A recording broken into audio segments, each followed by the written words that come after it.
Вести на Канал 8, добро дојдовте. Узурпирањето на полските патишта во Кочанско го отежнува пристапот на механизацијата за чистење на вадите и каналите за наводнување. На последната седница на Советот на општината беше побарано надлежните институции да направат ново катастарско размерување за да се утврди сопственоста на земјиштето. Узурпацијата на државното земјиште, особено на полските патишта, е сериозен проблем со кој се соочуваат вработените во водостопанската подружница Брегалница пред почетокот на секоја сезона за наводнување. Стеснетите коловози поради заземањето на дел од нивната површина и претворањето во мини депонии на кои се изфрлаат отпад и остатоци од исечена вегетација, го отежнуваат пристапот на механизацијата што е ангажирана за чистење и оспособување на вадите и каналите.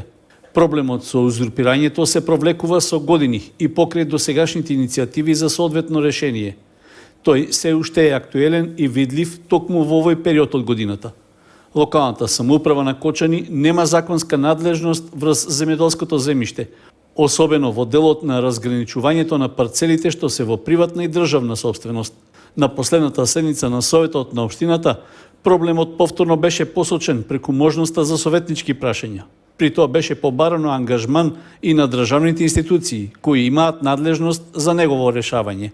Заклучокот едногласно кој што беше донесен во претходниот мандат беше дека бидејќи полските патишта не се во собственост на општина Кочани, туку се во собственост на РМ, бараме тој записник да биде спроведен дали до Агенција за рурален развој, земјоделие или било каде, или преку Источноплански регион, да се изврши катастарско размерување на истите, за да може водостопанство Брегалница како подружница да изврши чистење на истото, а и ние кога би биле во ситуација да бараме, како и претходната година, дај Боже да успееме и оваа година да добиеме, да се направат вадите, бидејќи тој им прави проблем. Очигледно дека сега оваа година поради добрата поволната водоснабдителна сезона со обрана Калиманци, најверојатно можеби 90% од полето ќе биде со ориз, меѓутоа проблем се уште представува вадите и тие полски патишта. Така да јас би апелира да се види чива е надлежноста, ако може уште еднаш да се проследи, да се најде таа одлука, да се прати до Министерство за земјоделие и да они направат катастарско размерување и истите успеат да ги прочистат тие вади, затоа што навистина ќе имаат проблеми земјоделците. Пред почетокот на сезоната за наводнување на земјоделските површини во Кочанско веќе се санирани и исчистени близу 80% од планираните околу 300 километри канали и земјини вади, за кои е надлежна водостопанската подружница Брегалница.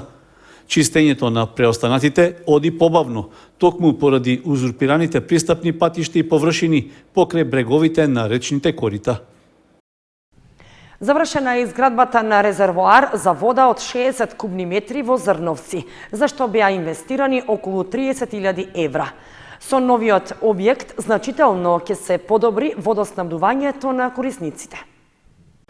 Општина Зрновци ја заврши изградбата на новиот резервоар за вода за пиење, со што дополнително ќе се обезбеди потребниот притисок за корисниците во општинскиот центар.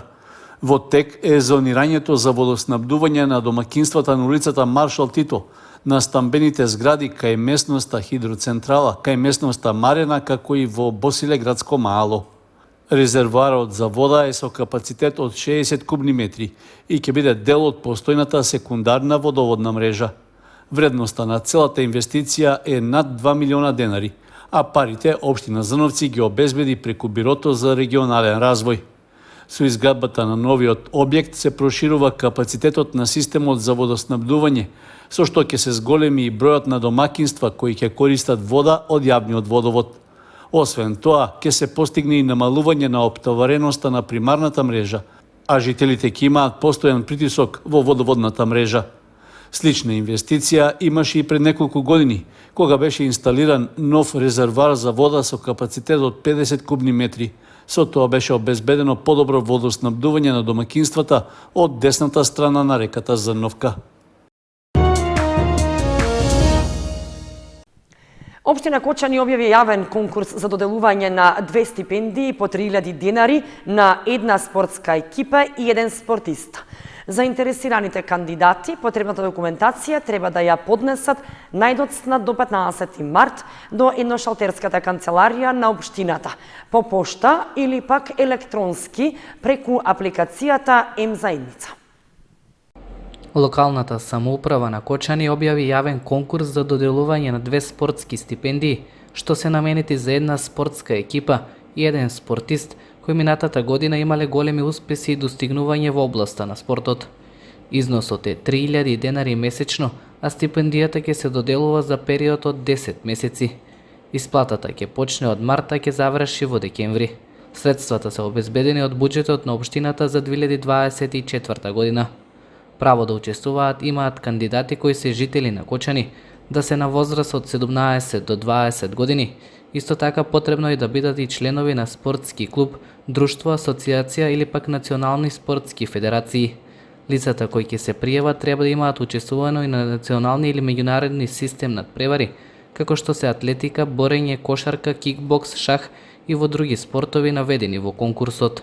За аплицирање по објавениот повик, потребно е кандидатот да поднесе пријава со назнака пријава по конкурсот, кратка биографија, фотокопија од лична карта, како и од решението за упис во Агенцијата за млади и спорт, а исто така треба да се достави и уверение од Националната спортска федерација за постигнати спортски резултати, а исто така се прикажува и копија од трансакцијска сметка. Кандидатот треба да приложи и доказ за учество во меѓународни или национални надпревари, како и сертификати или диплома за освоено прво, второ или трето место. Пријавите се поднесуваат најдоцна до 15 март до едношалтерската канцеларија на општината, по пошта на адреса Општина Кочани, улица Раде Кратовче, број 1, или пак електронски преку апликацијата М-заедница. Подетални информации во врска со конкурсот може да се пронајдат на официјалната веб страница на Општина Кочани. Во полициската станица Кочани се одржа првата крводарителска акција за оваа година. Крв даруваа 18 полициски службеници. Во просториите на полициската станица Кочани се одржа првата крводарителска акција за оваа година. Крв даруваа 18 полициски службеници, а акцијата ја спроведе Општинската организација на Црвен крст Кочани во соработка со Институтот за трансфузиона медицина од Штип. Јас се надевам дека хуманоста повторно ќе ја покажеме на дело со тоа што редовните крводарители вработени во оваа полициска станица повторно ќе ја дадат својата скапоцена течност крв, а исто така и дека ќе имаме нови крводарувања од останатите вработени. Јас од моје лично име на сите вработени во полициската станица Кочани ќе им се заблагодарам за учеството во оваа крводарителска акција, потик до останатите да бидат дел од останатите нели крводарителски акции. Освен во март, полициските службеници крв даруваат и во месеците јуни и ноември. Односно во полициската станица Кочани се спроведуваат вкупно 3 крводарителски акции во текот на една календарска година.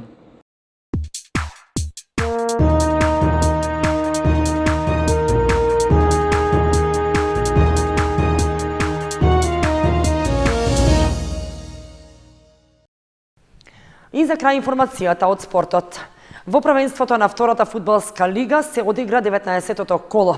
Фудбалерите на Осогово и на Победа од Прилеп на стадионот Никола Мантов ги поделија бодовите откако надпреварот заврши без голови.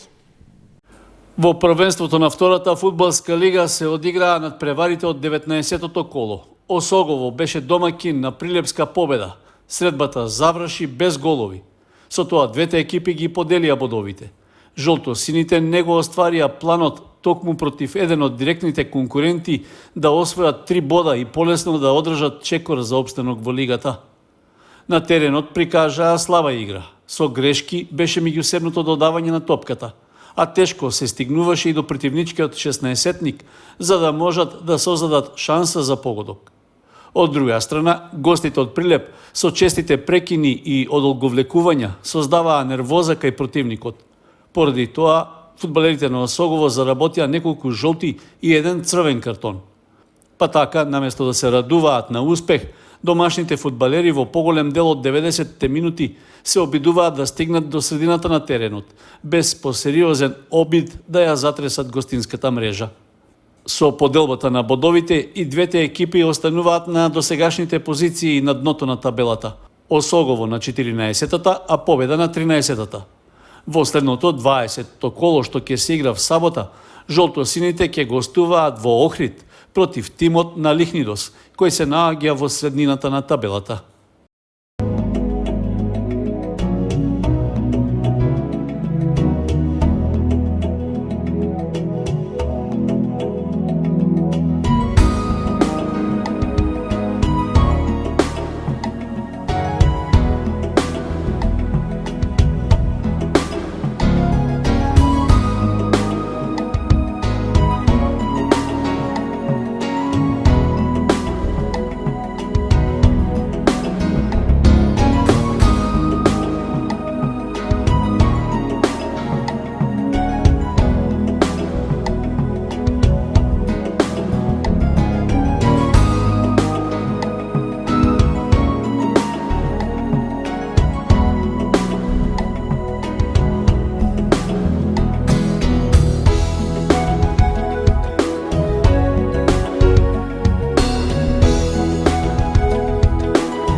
Почитувани, тоа беше се што ви подготвивме за ова издание на вестите на Канал 8.